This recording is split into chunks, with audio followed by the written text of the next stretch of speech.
Hola, bendiciones hermanos y hermanas. Damos gracias al Señor porque ya llevamos prácticamente un tercio del año y hoy día vamos a celebrar porque comenzaremos ya un nuevo libro, el libro de Esdras.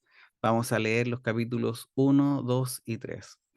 Cuando comienza este libro dice que está dando cumplimiento a las profecías del profeta Jeremías. Y para poder entender a qué profecía de Jeremías hace referencia el comienzo de este libro, debemos leer Jeremías capítulo 29, versículo 10. Este dice así: pues así dice el Señor, cuando se le hayan cumplido a Babilonia 70 años, yo os visitaré y cumpliré mi buena palabra de haceros volver a este lugar. Este se cumplió de forma exacta y Dios movió el espíritu del rey de Persia, llamado Ciro, para que liberara al pueblo. También existen otros pasajes muy interesantes y proféticos que debemos considerar. En el libro de Isaías, el cual se cree fue escrito en los años 700 a 680 a.C., leemos en Isaías 44, versículo 28, que dice así, dice, el que dice de Ciro, él es mi pastor y él cumplirá todos mis deseos y dice de Jerusalén, será reedificada y al templo serán echados tus cimientos. O Isaías 45, versículos del 1 al 4, que dice así, dice, así dice el Señor a Ciro, su ungido, a quien he tomado por la diestra para someter ante él naciones y para desatar lomos de reyes, para abrir ante él las puertas, para que no queden cerradas las entradas. Yo iré delante de ti y allanaré los lugares escabrosos, romperé las puertas de bronce y haré pedazos sus barras de hierro. Te daré los tesoros ocultos y las riquezas de los lugares secretos para que sepas que soy yo, el Señor, Dios de Israel, el que te llama por tu nombre. Por amor a mi siervo Jacob y a Israel mi escogido, te he llamado por tu nombre, te he honrado aunque no me conocías.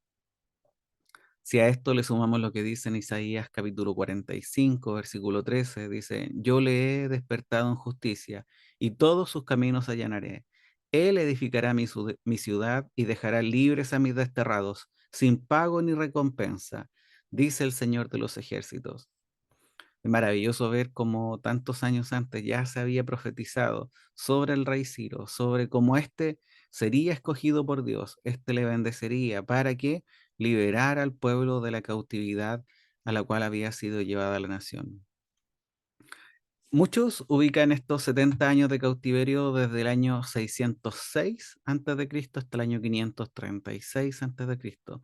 Por lo tanto, lo declarado por el profeta Isaías, insisto, entre el año 700 a 680 Cristo, es mucho antes, así que es maravilloso poder ver el cumplimiento de estas profecías. Esto nos muestra que es Dios quien mueve los corazones a pensar y a hacer el bien. Tal como lo veremos en el versículo 5 de este primer capítulo, dice que los que fueron a Jerusalén son todos aquellos cuyo espíritu Dios había movido a subir para edificar la casa del Señor.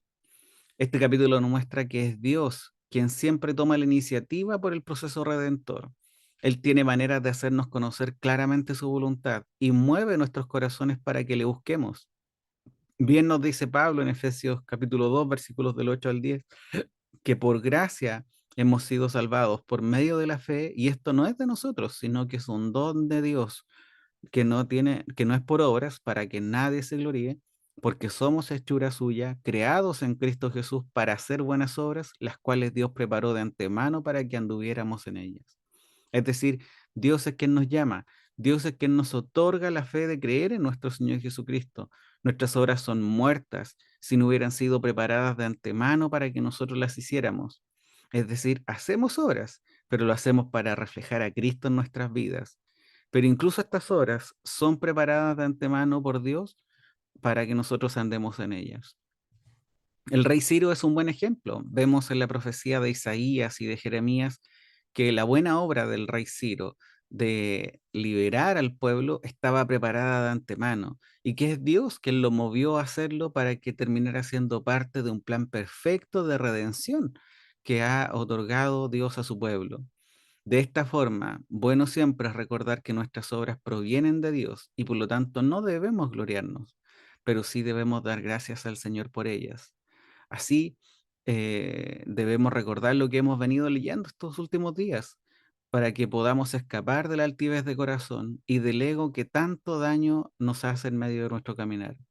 Al pensar que nuestro buen andar, si tiene algún mérito en nosotros mismos, es solamente un error, es un engaño, porque nosotros tenemos que recordar que todo cuanto hacemos proviene de Dios. Así que Dios nos libre de tener un corazón altivo o que sea atrapado por el egocentrismo en nuestro andar.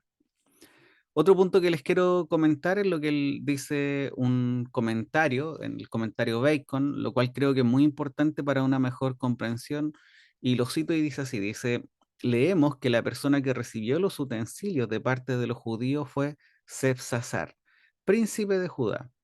El nombre reaparece en Esdras capítulo 5, versículo 14, donde se lo menciona como el gobernador y el que puso los cimientos del templo. Ambas descripciones se aplican a Zorobabel, como por la ascendencia davídica de Zorobabel debía llamarse príncipe de Judá. Se ha acostumbrado a identificar a Sebsasar con Zorobabel, bajo quien en el capítulo 2 se organizó el retorno.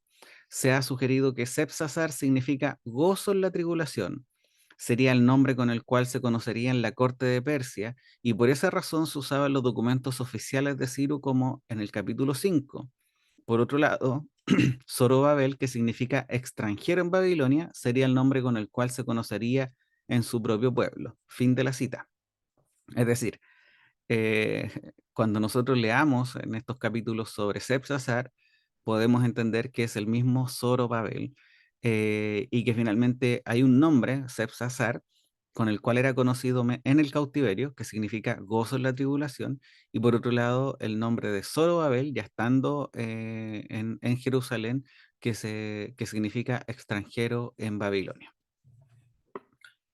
Luego, hermanos y hermanas, en el capítulo 2 veremos el registro de todos los que retornan. En este registro nombra un Nehemías, un detalle que mencionan distintos comentaristas es que este Nehemías que aparece acá no es el autor y protagonista del libro que lleva su mismo nombre, sino que un líder anterior que simplemente tiene la coincidencia en el nombre. Y lo mismo piensan de Mardoqueo, que no es el mismo que aparece en el libro de Esther y que es solamente un alcance de nombre. En el recuento nos dice este capítulo que vemos que los levitas son muy pocos en comparación con los sacerdotes.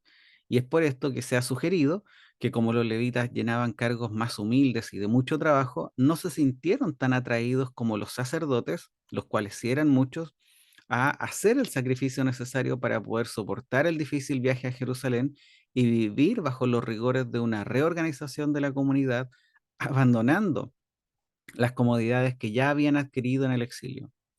Una tentación similar asalta a muchos cristianos actualmente, quienes, porque no se les dan posiciones de mayor responsabilidad en la iglesia, sienten que sus servicios no son necesarios, y hay que recordar que esto es a los ojos de Dios. Dice un comentarista que el trabajo más espectacular no tiene un valor más elevado. Él considera Dios considera la fidelidad en el cargo en que nos coloca, este sea alto o sea bajo. Nosotros debemos recordar que servimos a Dios. En el capítulo 3 leeremos sobre la construcción del templo y cómo establecieron sus cimientos. En el versículo 11 nos dice que estos cantaban alabando y daban gracias al Señor y decían, porque Él es bueno, porque para siempre su misericordia sobre Israel. Por esta razón muchos creen que el canto o el que se entonaba era el Salmo 136. Al final de este capítulo veremos que se echan los cimientos del nuevo templo. Quiero leer los últimos versículos para poder comentar dos cositas. El versículo 12 y 13 de este capítulo 3 dice así: pero muchos de los sacerdotes y levitas y jefes de las casas paternas, los ancianos que habían visto el primer templo, cuando se echaban los cimientos de este templo delante de sus ojos, lloraban en alta voz, mientras muchos daban gritos de alegría. Y el pueblo no podía distinguir entre el clamor de los gritos y la alegría que el clamor del llanto del pueblo, porque el pueblo gritaba en voz alta y se oía el clamor de lejos.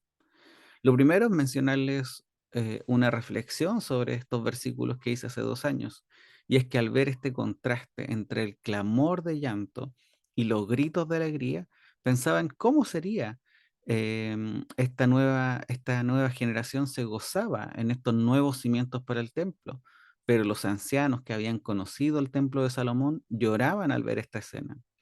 Esto me hace pensar en el cristiano de la iglesia primitiva en contraste con el cristiano del día de hoy.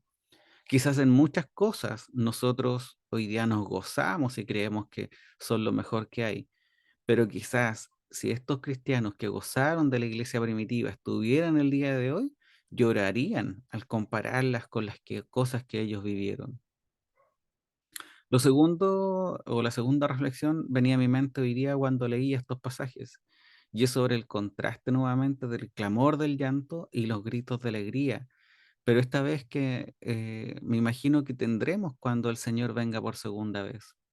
No sabemos cómo ocurrirá esto, pero sí pensaba en el gozo que provocará en aquellos que han creído y han vivido conforme a las enseñanzas de nuestro Señor, el poder volver a encontrarse con Él, en contraste con aquellos que han rechazado creer y que han vivido en rebeldía a los mandamientos del Señor, con vidas ausentes de amor a Dios y al prójimo, y que sepan que cuando nuestro Señor venga, pedirá cuentas por aquello.